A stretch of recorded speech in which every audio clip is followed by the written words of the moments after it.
Teachers and other stakeholders in education in the Klaras region gathered at Keetmanshoop to provide input on the bill aimed at regulating and professionalizing the teaching profession. The Klaras Education Directorate Director, Nicholas Eyman, said the primary aim of the bill is to enhance and restore the teaching profession's reputation. These regional consultations are specifically designed to be smooth and inclusive, guaranteeing that the accompanying regulations truly reflect the diverse needs and aspirations of our entire educational community. The Education Regional Director noted the bill also seeks to improve the quality of education.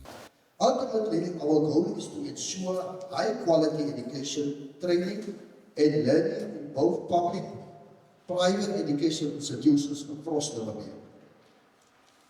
Your participation in these consultations is crucial to ensuring their success and mobilization of all the stakeholders. Lukman Klute, NBC News, Keetmanshoop.